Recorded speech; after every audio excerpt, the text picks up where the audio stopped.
Dan pemirsa untuk pagi hari ini kita akan berbincang bersama dengan Bapak Angelo Michel, CEO dari AMTA. Selamat pagi Pak Angelo. Selamat pagi Mbak Prisa. Apa kabar nih Pak jelang libur? Ya baik-baik, bagaimana Mbak Prisa juga sehat? Sehat Pak, semangat karena mau libur ya. Tapi meskipun nggak bisa mudik, baik.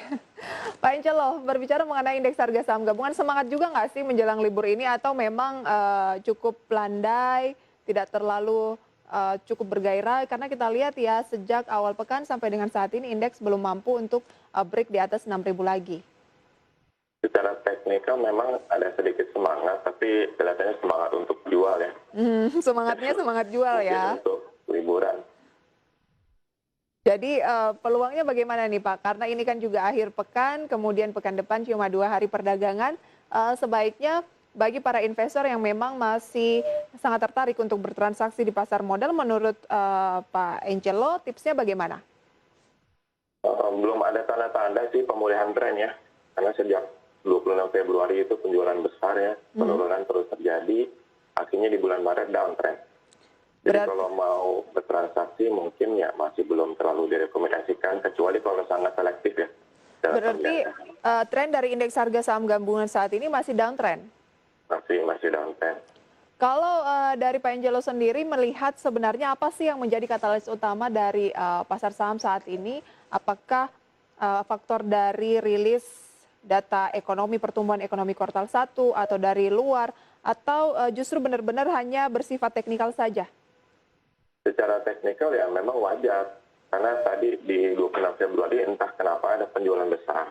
Dan setelah itu tidak ada aksi beli yang cukup kuat untuk mengembalikan indeks ke arah uptrend. Jadi kita lagi tunggu itu aksi beli yang besar ini. Kalau dilihat dari data mingguan, net foreign buy masih tercatat oleh investor asing di pasar reguler, Pak Angelo, 806 miliar rupiah. Kalau kita lihat datanya secara bulanan, itu turun ataupun terjadi aksi jual 743. Mana yang kira-kira menarik untuk dilihat? Kita lihat secara mingguan atau bulanan nih Pak? Secara mingguan bisa dilihat juga, secara bulanan juga bisa. Tapi kalau kita mau lebih cepat lihatnya tetap harus di daily ya. Karena di daily kita bisa lebih cepat responnya daripada weekly ataupun monthly. Nah, memanfaatkan 3 hari perdagangan lagi, hari Jumat, Senin, dan juga Selasa, sebelum akhirnya libur bersama begitu ya, mulai tanggal 12 nanti. Sebaiknya apa yang dilakukan bagi yang memang sudah punya posisi di market saat ini, Pak? Untuk yang punya posisi sebaiknya sih di hari terakhir nanti jualan dulu. Karena kita nggak tahu ya apa yang terjadi selama liburan, jadi sebaiknya di cash lebih baik. Rekomendasi dari Pak Angelo juga hari ini berarti saham-sahamnya dijual dulu? Tidak semua, ada beberapa yang masih bisa kita hold. Berarti masih bisa melakukan pembelian dong Pak 3 hari menjelang libur ini? Masih untuk jangka waktu singkat ya. Jangka waktu berapa lama? Ya sekitar 3 hari itu. Oke, benar-benar singkat saja ya? Pak Angelo, betul. apakah memang saat ini peluangnya adalah trading harian saja atau sebenarnya bagi yang tertarik untuk berinvestasi agak medium to long, ini juga 3 hari menarik untuk melakukan pembelian di tengah market yang masih sosok gitu? Untuk yang investasi jangka panjang masih bagus karena area demand yang cukup kuat itu kan masih ada di dalam angka indeks sekarang ya. Kita lagi tunggu aja ada kekuatan beli yang baru yang lebih besar agar indeksnya kembali kepada uptrend. Saat ini indeks dalam tren downtrend ya? Masih downtrend. Downtrend, bukan lagi konsolidasi tapi downtrend ya Pak ya? Iya, betul. Akan keluar dari tren down-nya ini ketika indeks menyentuh posisi berapa Pak secara teknikal? Bukan menyentuh, dia harus tembus ke 6.046, nah itu akan lanjut bearish sekali. Tapi kalau mau kembali ke uptrend, dia harus tembus ke atas 6302. Ya, itu baru menunjukkan ada kekuatan pasar yang bisa mengembalikan indeks ke uptrend.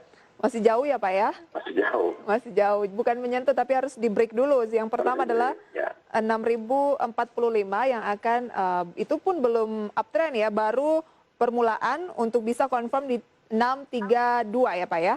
6302. 6302. Harus ditembus. Harus ditembus, wow.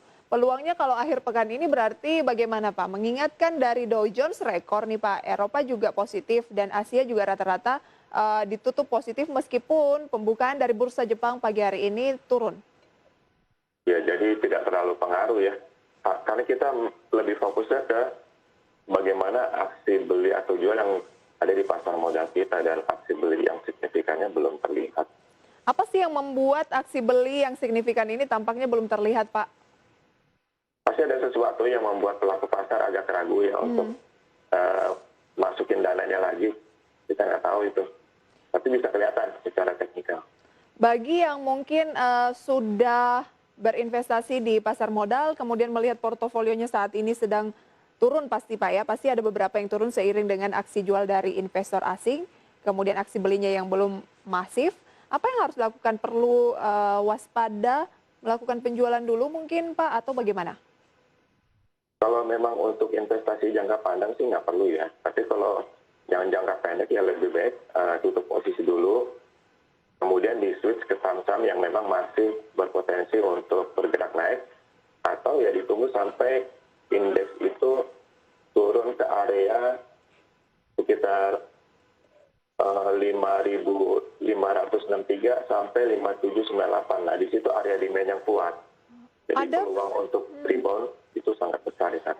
berarti masih ada peluang dong IHSG menguji lagi 57 sampai 55 Pak untuk tahun ini. Masih ada. Itu akan terkonfirm ketika IHSG menembus posisi berapa?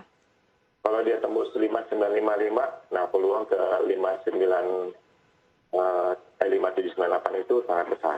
Jadi cermati jangan sampai IHSG ini tembus ke 5955. Warning ya Pak ya, kalau Ya, udah jangan sampai breakout ke bawah itu. ke bawah itu bagi yang sudah punya. Tapi kalau yang belum punya sih bagus karena kan diskon berarti Pak ya. Tuh. Oke, masih ada peluang indeks menguji level 5.700 bahkan 55 dengan kondisi saat ini kalau tidak mampu break ke atas 6.045 dan 6.302 ya Pak ya. 6.302. Baik. Oke, kalau berbicara mengenai sektoral, apakah Pak Angelo juga mencermati sebuah emiten berdasarkan sektor? Oke, sektor ini masih melawan tren dari IHSG, artinya masih ada penguatan di sana atau benar-benar secara individu ke emitennya? Iya, saya secara individu ke emitennya langsung. Ke emitennya langsung. Nah,